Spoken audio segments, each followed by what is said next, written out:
반갑습니다. 태백산지식입니다. 하버드대 행복학 명강의 느리게 더 느리게입니다. 돈이 목표가 된 인생. 어느 철학자가 말했습니다. 아무리 생각해봐도 재산, 명예, 지위 또는 권력은 절대로 성공의 기준이 될 수 없다. 33세라는 나이에 세계 철강 업계의 강자로 자리매김한 카네기 역시 비슷한 맥락의 말을 남겼습니다. 인생에는 반드시 목표가 있어야 한다. 그러나 돈을 벌겠다는 것은 가장 나쁜 목표다. 나는 사람들이 눈에 보이는 재산뿐만 아니라 눈에 보이지 않는 재산도 보고 좁은 의미의 재물이 아니라 넓은 의미의 재물을 추구할 수 있기를 바란다. 맞는 말입니다. 하지만 현실 세계에서 돈을 무시하기란 사실상 불가능합니다. 안타깝게도 우리가 의식하지 못하는 사이 이미 돈은 성공 여부를 가늠하는 척도로 자리 잡았기 때문입니다. 그럼에도 잊지 말아야 할 점이 한 가지 있는데, 물질이 무한정 늘어난다고 해서 반드시 행복해지는 것은 아니라는 사실입니다.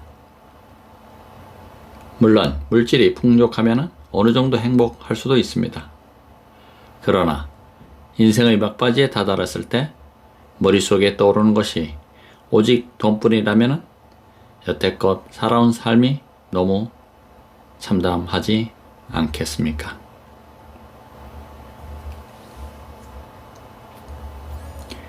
MBA 과정을 밟기 위해 미국으로 유학을 온 중국인 청년이 있었습니다.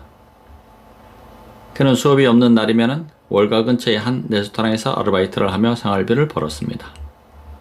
그런데 고단한 하루 일을 마치고 퇴근하기 전 청년은 꼭 습관처럼 레스토랑 주방장에게 언젠가 반드시 월가에 입상하고 말 것입니다 라고 말했습니다. 처음에는 주방장도 그의 말을 건성으로 듣고 넘겼습니다. 하지만 똑같은 일이 계속 반복되자 점차 호기심이 생겼습니다. 어느 날 주방장은 마음먹고 청년과 진지하게 대화를 나눠보기로 했습니다. 월가에 입상할 거라고 장담했지. 그럼 졸업 후에 어떻게 할 생각인가? 전망과 장차 수입을 생각한다면 당연히 다국적 기업에 들어가야겠지요.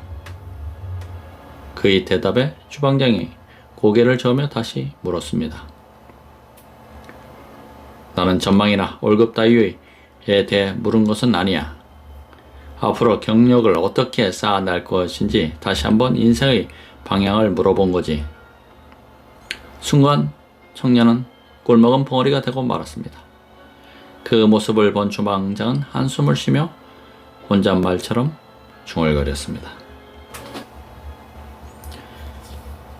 요즘 경기가 너무 안 좋아. 계속 이렇게 가다가는 이 식당도 문을 닫을지도 모르고, 그러면 나는 주방장을 그만두고 다시 은행으로 돌아가야 할지도 몰라. 청년은 자신의 길을 의심했습니다. 아무리 봐도 요리 외에는 일자무식일 것 같은 사람이 어떻게 은행으로 돌아간다는 말인가. 도무지 이해할 수 없다는 청년의 표정을 본 주방장은 차분히 설명을 시작했습니다. 사실 나는 월가의 한 은행에 다녔다네. 매일 돈만 생각하며 살았지. 하지만 어느 날엔가 완전히 지쳐버리고 말았네. 그때 생각했지. 이것이 정말로 내가 원하던 인생일까? 내가 진심으로 좋아하는 일은 무엇일까? 생각해보니 나는 어릴 때부터 요리를 즐겨 했더라고. 꽤 잘하기도 했고, 특히 친구들이 내가 만든 요리를 맛있게 먹는 모습을 보며 기뻐서 가슴이 떨릴 정도였지. 하지만 월가에서 일한 뒤로는 제대로 된 요리는커녕 새벽 2시까지 사무실에서 일하다가 맛없는 햄버거나 쑤셔넣기 일쑤였네. 확실히 이건 내가 바라는 삶이 아니었어. 결국 나는 과감하게 은행을 때려치우고 본격적으로 요리사의 길을 걸었네. 요리사야말로 내가 가장 바라고 원하는 일이었거든.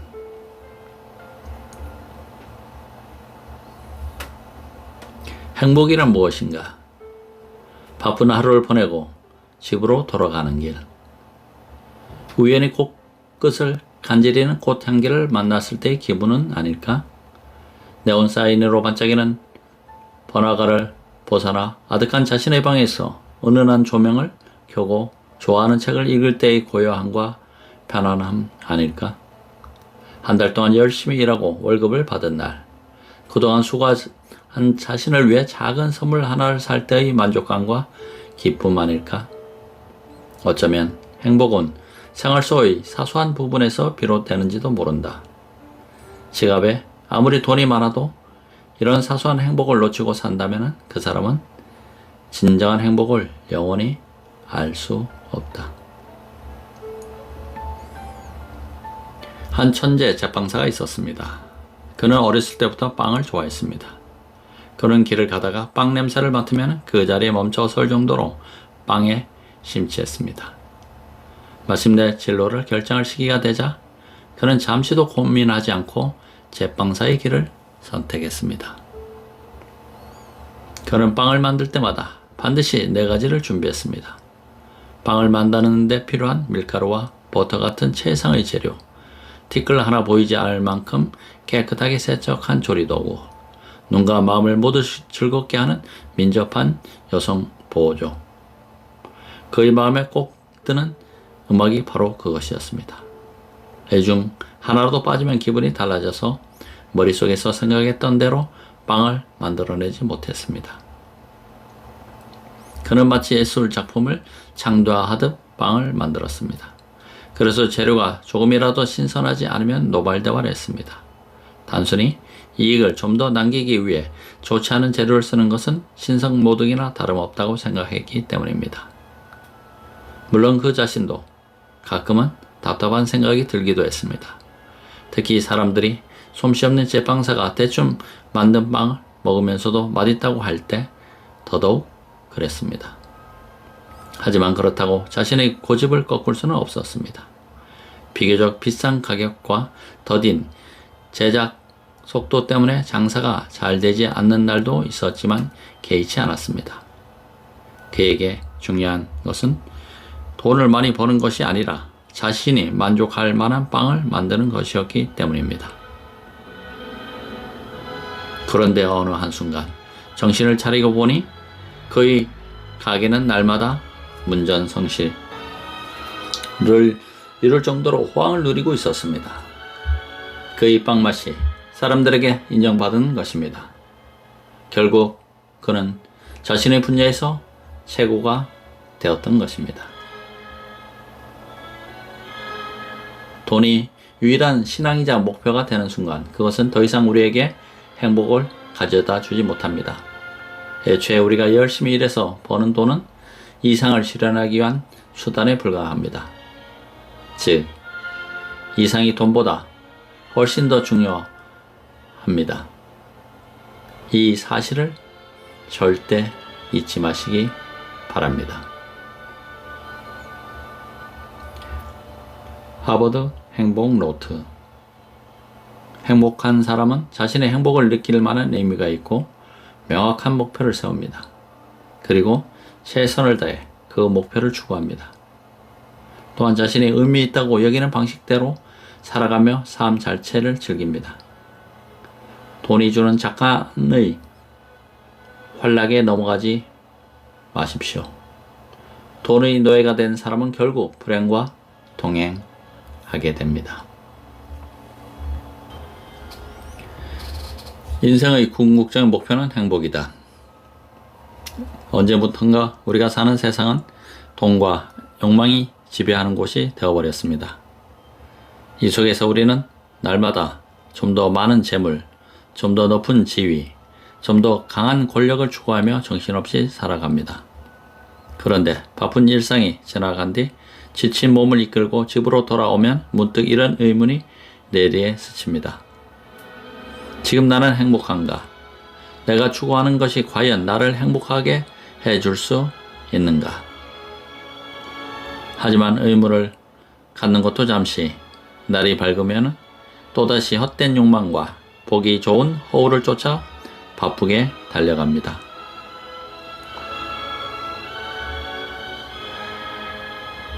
행복이 인생의 궁극적인 목표라는 명제에 반론을 제기한 사람은 거의 없습니다. 실제로 많은 전문가가 이 명제를 가르칩니다. 그러나 그들 역시 정작 살아가는 모습을 보면 행복이 아닌 다른 것을 추구할 때가 훨씬 많습니다. 자기 자신도 그렇게 살지 못하면서 남에게 행복을 목표로 살라고 가르치다니 어불성설 아닐까요? 어쩌면 행복은 지극히 개인적인 문제일지도 모릅니다. 돈 한 푼 없는 거지라도 따뜻한 기차역에서 달콤하게 잠이 드는 순간에는 그 누구보다도 행복할 수 있습니다.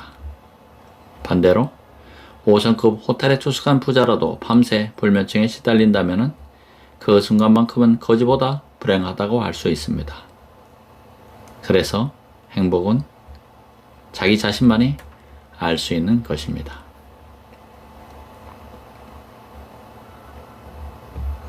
이란이 낳은 위대한 시인 사디. 그는 가난 때문에 많은 어려움을 겪었지만 단 한 번도 자신의 운명을 원망하지 않았습니다. 어째서일까요? 한때 사디는 지독한 가난 탓에 신발이 없었습니다. 그래서 맨발로 예배당에 가야 했습니다. 가면서 신발조차 신지 못하는 자신의 처지를 생각하니 세상에 자기보다 불행한 사람은 없을 것 같았습니다. 그러나 예배당 안에 들어간 순간 그는 자신의 생각이 잘못되었음을 깨달았습니다. 그곳에서 다리가 없는 사람을 본 것입니다. 그날 이후로 사디는 더 이상 가난을 원망하지 않았으며 대신 이런 시를 남겼습니다. 배부른 사람에게는 잘 구운 오리고기도 채소와 다를 바 없고 배고픈 사람에게는 소박한 무 요리도 최고의 진수성찬이라네. 사막에서 죽도록 목이 마를 때 사람들이 간절히 바라는 것은 돈도 보석도 아닌 시원한 물 한 잔인 법. 심히 줄이고 고플 때 사람들이 간절히 원하는 것은 두둑한 돈주머니가 아니라 당장의 배고픔을 해결할 쌀 한 자루일 뿐이다.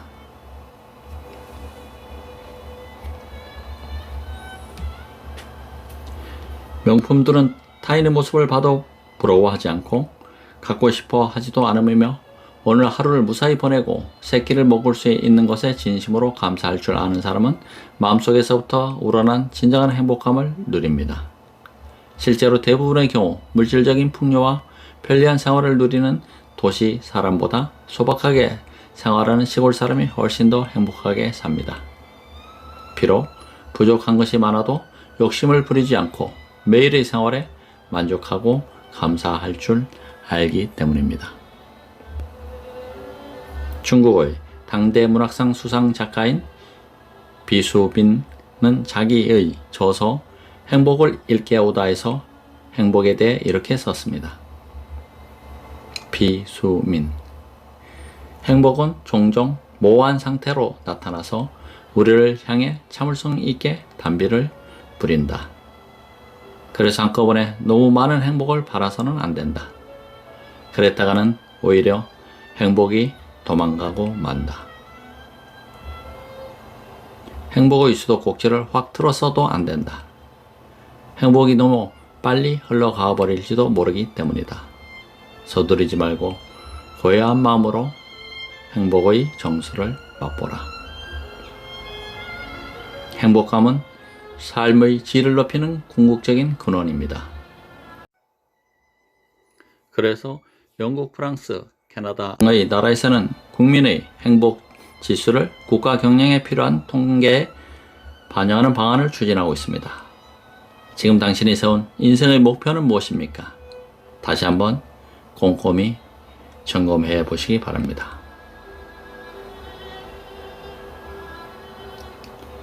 하버드 행복 노트 버나드 쇼는 말했습니다.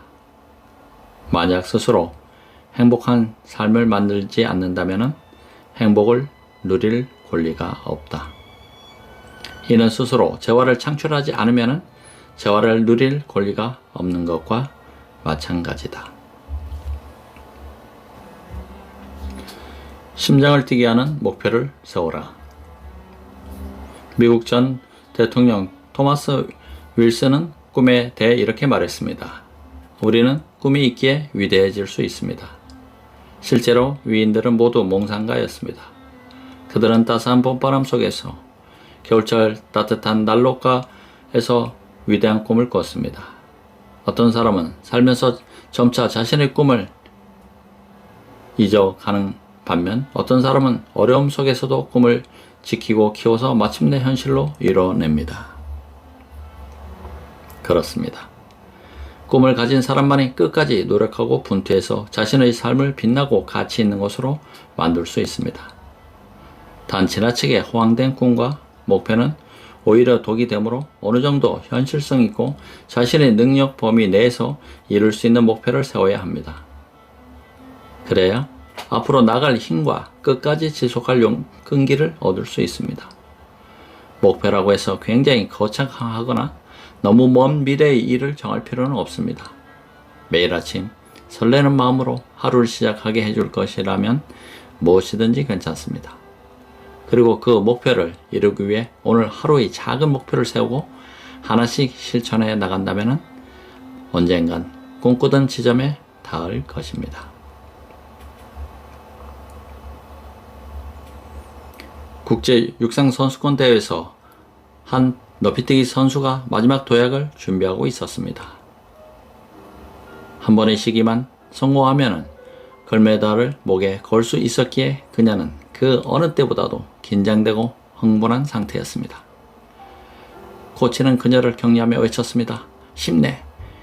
2mm만 더 높이 뛰면 근사한 집을 살 수 있어. 그녀는 힘껏 달려 날아올랐습니다. 그러나 안타깝게도 2mm를 극복하지 못하고 금메달을 놓쳤습니다. 1988년 서울올림픽 다이빙 황제로 불리던 미국의 그렉 누가니스 역시 금메달 향한 마지막 다이빙을 앞두고 있었습니다. 하지만 그전 경기에서 머리 부상을 입은 터라 상황은 그리 낙관적이지 못했습니다. 그가 다이빙대로 올라가기 직전 코치는 그에게 이렇게 말했습니다.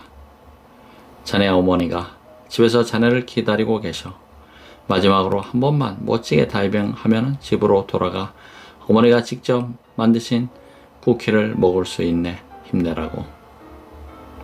결과는 어떻게 되었을까요?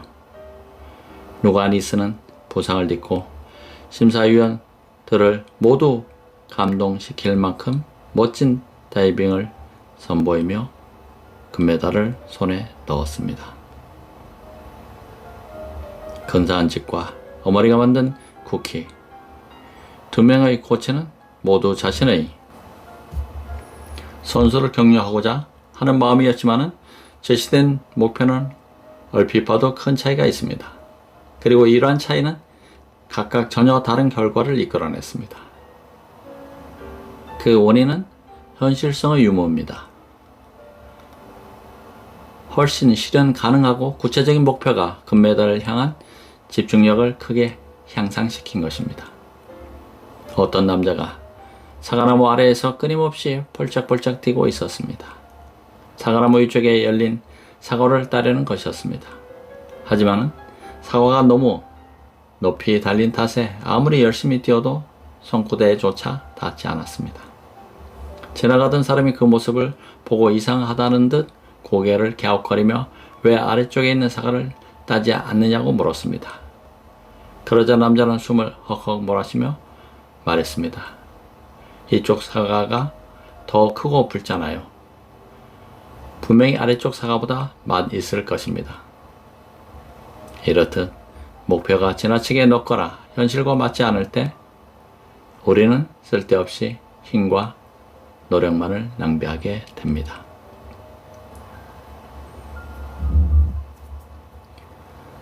(1984년) 도쿄 국제마라톤 대회에서 전에 없던 이변이 일어났습니다.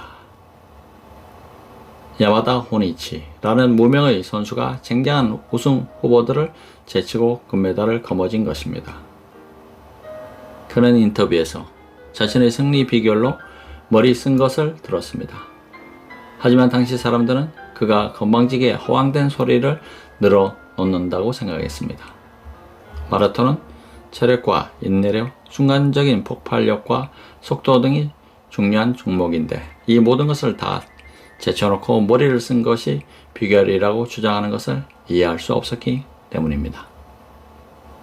그래서 다들 그가 승리한 것이 엄청난 우연이라고 치부했습니다. 그러나 2년 후 야마다 호니치는 이탈리아에서 열린 국제 마라톤 대회에서 또다시 모두의 예상을 뒤엎고 을 차지했습니다. 모두의 이목이 그에게 집중된 순간 그는 똑같은 말을 반복했습니다.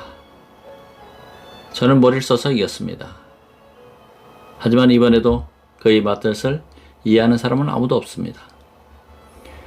그로부터 10년이 지난 후 야마다 호니치는 자서전을 통해 드디어 비밀을 공개했습니다.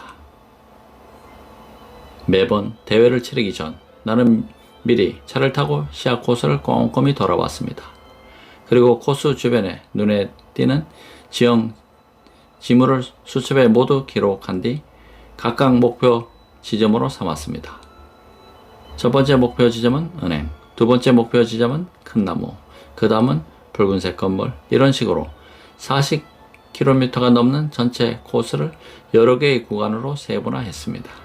그리고 시합 당일에는 구간 하나하나를 돌파한다는 기본으로 뛰었습니다. 처음부터 결승선을 생각하고 뛰면 금방 지치기 때문입니다. 단기적으로 달성할 수 있는 여러 개의 목표를 세운 것입니다.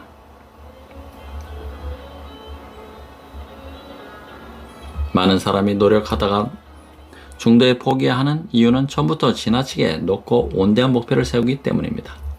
대개의 경우 우리는 실패해서 포기하는 것이 아니라 성공으로 향하는 길이 너무나 멀고 힘들어서 포기합니다.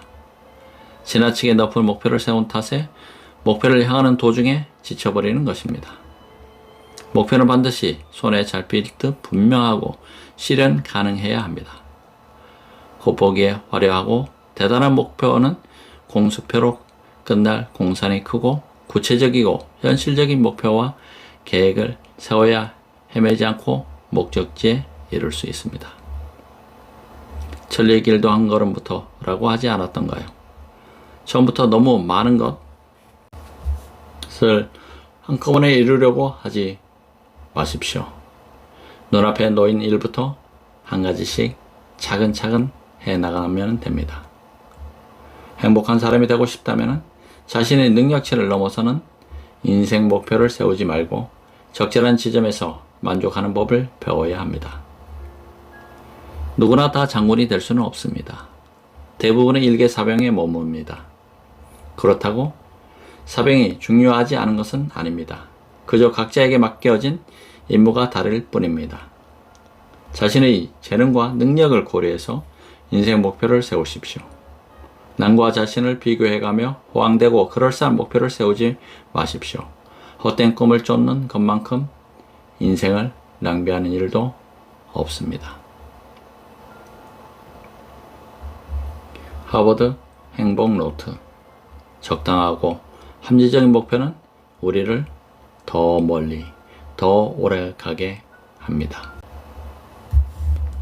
두 마리의 토끼를 쫓으면 결국 모두 놓친다. 서커스를 본 일이 있으신지요? 만약 있다면 공중에서 외줄 타기를 하는 고개사를 떠올려 봅시다. 이들은 항상 한 줄만 탑니다.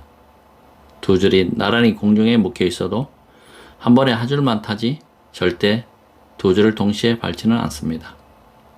두 줄을 함께 밟으면 오히려 균형 잡기가 어려워져 떨어질 위험이 크기 때문입니다. 마찬가지로 인생에서도 한 가지 일에 집중할 때 비로소 좋은 성과를 얻을 수 있습니다. 이 일, 저 일에 손을 대거나 목표를 여러 개 세우면 온종일 바쁘게 눈만 희번덕거리다가 아무것도 이루지 못하게 됩니다. 두 마리의 토끼를 한꺼번에 쫓다가 결국 모두 놓치게 되는 것입니다. 영국 작가 사무엘 스마일스는 한 가지 가치 있는 일을 추구하는데 자신의 정력과 마음을 온전히 집중한다면 그 인생은 절대 실패하지 않는다고 했습니다. 가소의 나무에 더 좋은 열매를 맺게 하려면 불필요한 가지를 미리 쳐내야 하듯이 인생에서도 힘을 분산시켜야 여러 가지 일을 하기보다는 가장 중요한 일을 한 가지의 힘을 집중해야 합니다. 그래야 마지막 순간에 빈손으로 남지 않을 수 있기 때문입니다. 늘 열정적이고 누구보다도 근면성실하지만은 어째서인지 하는 일마다 잘 되지 않는 청년이 있었습니다. 수차례 실패를 겪은 후 청년은 고민 끝에 곤충학자인 파브르를 찾아가 조언을 구했습니다. 저는 일에 모든 것을 쏘아 부었습니다. 그렇지만 항상 실패했습니다. 대체 이유가 뭘까요? 파브르는 칭찬하는 어조로 말했습니다. 과학 분야에 헌신하기로 결심한 아주 뜻있는 청년이군요. 예, 저는 과학을 좋아합니다. 아주 좋아합니다. 솔직히 과학뿐만 아니라 문학, 음악, 미술 등에도 매우 좋아해서 그쪽 분야에 손을 대고 있습니다. 그래서 항상 바쁜 편입니다. 청년의 대답을 들은 파브르는 잠시 묘한 미소를 지었습니다. 그러더니 주머니에서 돋보기를 꺼내 들고 창가로 갔습니다. 그는 창가에 내리쬐는 햇빛을 돋보기로 종이 한 곳에 집중시켰습니다. 잠시 후 종기에서 연기가 피어오르더니 곧 불이 붙었습니다. 파브르가 말했습니다. 보입니까? 이 돋보기처럼 당신의 노력과 열정을 한 가지에만 집중시키세요. 그러면 아마 전혀 다른 결과를 얻게 될 것입니다. 청년은 그제서야 자신의 문제점을 깨달았습니다. 그 후 그는 지엽적인 일들을 모두 잘라내고 오직 문학에만 정신을 집중하여 마침내 훌륭한 문학가가 되었습니다. 중국의 유명 방송인인 우샤오리 역시 집중의 중요성에 대해서 이야기한 바가 있습니다. 어떤 사람이 한 가지 일만을 중심으로 돌면 세상이 그를 중심으로 돌게 되지만은 세상을 중심으로 돌면 결국은 세상에 버림받습니다. 자신의 능력 범위 안에서 온전히 집중할 목표가 있다는 것은 계속해서 앞으로 나아갈 원동력을 가진 것과 같습니다. 사람은 그러한 목표가 있어야 합니다. 그래야 자신의 인생에서 뭔가 의미 있는 일을 성취할 수 있습니다. 프랑스 화가 루두테는 평생 장미라는 주제에 집중한 것으로 유명합니다. 그는 20여 년간 강렬한 심미적 감각과 학술적, 과학적 시각이 결합된 독특한 화풍으로 170종의 장미를 기록 가득 그려냈습니다.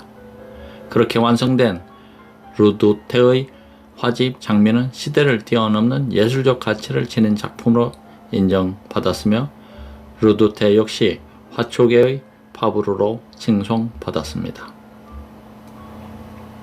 목표는 미래라는 사진을 위한 원판입니다. 오늘의 모습은 3년 전에 세웠던 목표의 결과이며 오늘 세운 목표가 3년 뒤 자신의 모습을 결정합니다.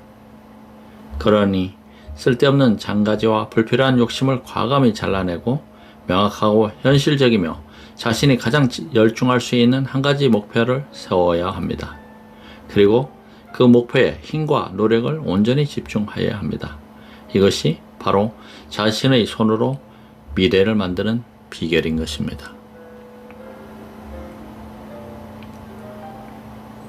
세계적 테너 루시아노 파바로티는 자신의 성공 비결을 한 의자를 선택한 것이라고 밝혔습니다.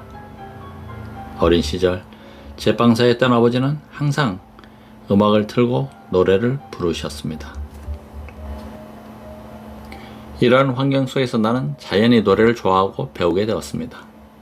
아버지 역시 내가 기본기를 다질 수 있도록 많은 도움을 주셨습니다. 하지만 그때만 해도 나에겐 하고 싶은 일이 너무나 많았습니다. 성악가가 꿈이긴 했지만은 한편으로는 선생님도 되고 싶었고 과학자에도 흥미를 느꼈습니다. 하고 싶은 일이 많은 것 때문에 고민에 빠져있던 어느 날 아버지가 나에게 말씀하셨습니다. 만약 내가 의자 2개 한꺼번에 앉으려고 한다면 어떻게 되겠니? 아마 그 사이로 떨어지고 말 게다. 인생은 항상 내게 하나의 의자만을 선택하라고 한단다. 잘 생각해보렴. 결국 나는 심사숙고 끝에 성악가의 길을 선택했습니다. 그 후 7년간 성악 공부를 한 끝에 첫 번째 무대에 섰으며 드디어 7년의 세월을 연마한 뒤 메트로폴리탄의 오페라 무대에 올랐습니다. 그리고 세 번째로 7년이 지났을 때 나는 마침내 세계적인 성악가가 되었습니다.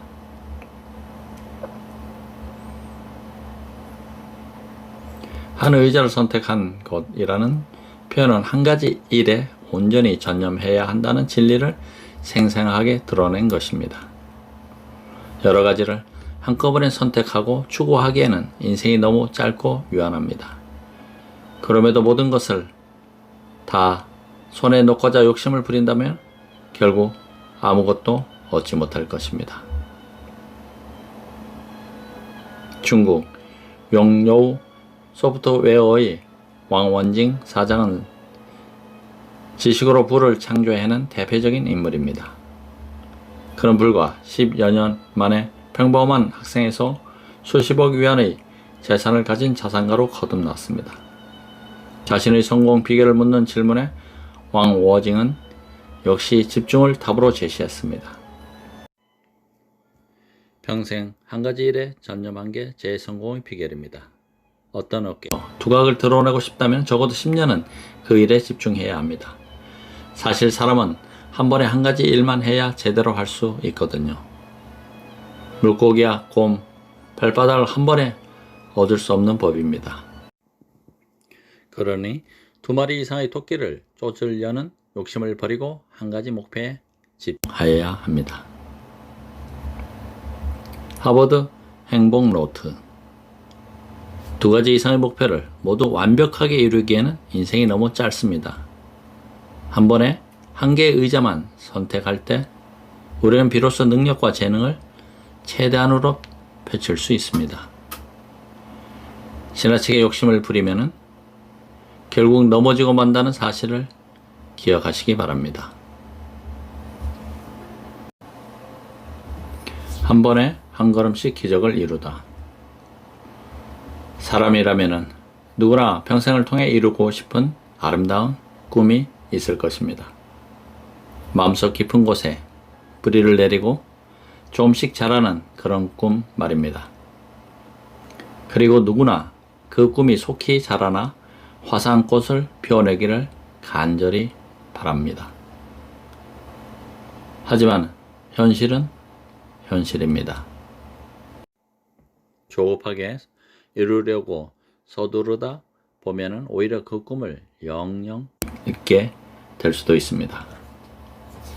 넓고 광활한 바다는 수많은 강줄기가 만나서 이루어지고 강줄기는 작디 작은 물방울들이 합쳐져서 생겨납니다. 사람들의 마음을 감동시키는 위대한 명화는 수백, 수천 번의 붓질을 통해 완성되고 좋은 여행은 다양한 순간이 쌓여 이루어집니다. 인생 역시 한 걸음씩 걸으며 남긴 발자국이 이어져서 비로소 그 모습을 드러냅니다.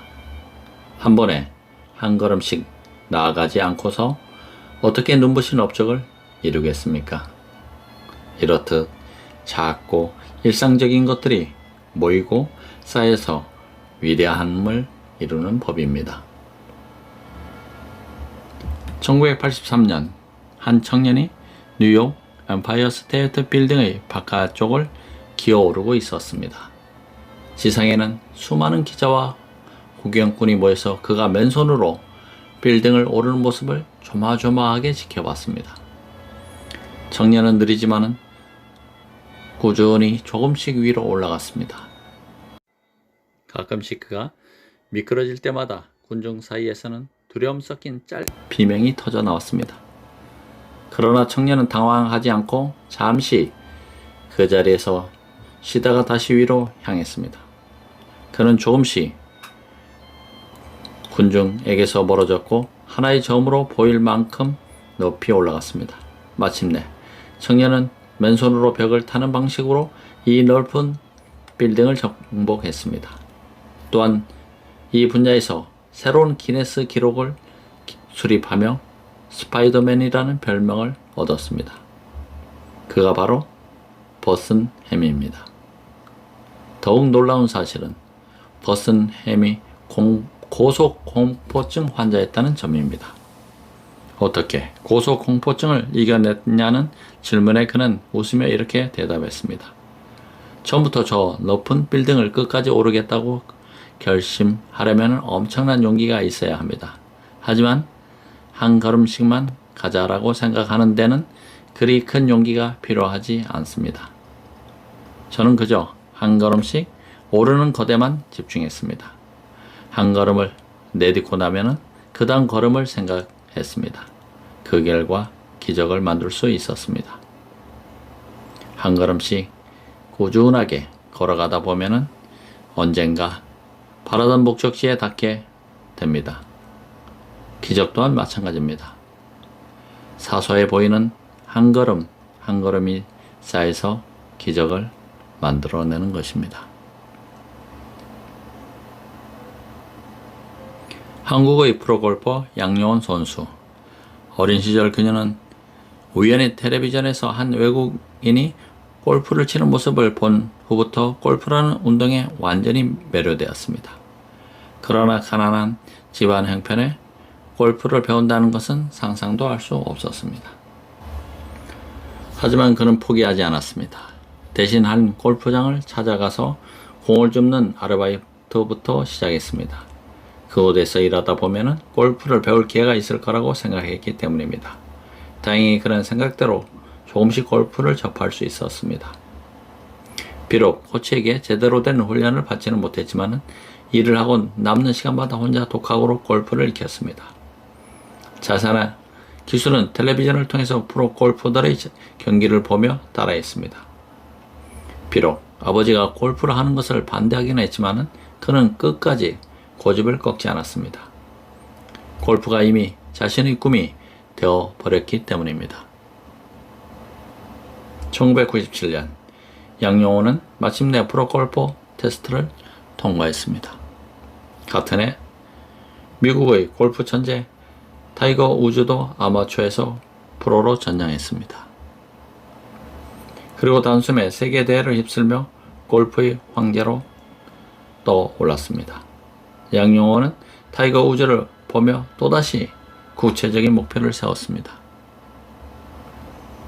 언젠가는 우즈를 꺾고 세계 최고의 자리에 오르겠다. 10년여 후 37세의 양용호는 마침내 자기 자신과의 약속을 지켰습니다. 제91회 PGA 챔피언십에서 우즈를 꺾고 우승을 거머쥔 것입니다. 이로써 그는 메이저 프로 골프 대회에서 챔피언이 되는 최초의 동양인이 되었습니다. 양용호는 국민적 영웅이 되어 당당하게 금이 환영했습니다. 하지만 그 순간에도 그는 겸손함을 잃지 않았습니다. 나의 인생은 느린 박자로 흘러왔습니다. 나는 항상 한 번에 한 걸음씩 내딛었기 때문입니다. 하지만 그렇게 10년이 지나고 20년이 지나자 기회가 찾아왔습니다. 결국에는 태도가 모든 것을 결정합니다. 노력하는 사람은 반드시 이길 기회를 얻게 됩니다. 그날 위해 오늘도 한 걸음을 내디딜 뿐입니다. 미국의 저널리스트 모튼 헌트는 성공하는 인생의 비결을 전체를 수많은 작은 부분으로 세세하게 나누고 하나씩 해결해 나가는 것이라고 말했습니다. 한 걸음은 얼핏 별것 아닌 것처럼 보이지만 꾸준히 내딛다 보면 결국에는 앞으로 나아가게 된다는 것입니다. 반면 멈춰 서 있으면 영원히 아무것도 변하지 않는다는 것입니다. 더 이상 망설이지 말고 지금 한 걸음을 내딛어 보십시오. 하버드 행복 노트. 출발선에서의 유리 혹은 분리의 여부는 중요하지 않습니다. 중요한 것은 그 후 과정에서 얼마나 꾸준히 끈기 있게 임했느냐입니다. 지치고 힘들더라도 포기하지 않고 단 한 걸음을 내디딜 때 바로 그 한 걸음이 성패를 좌우한다는 사실을 기억하시기 바랍니다. 감사합니다. 태백산직이었습니다.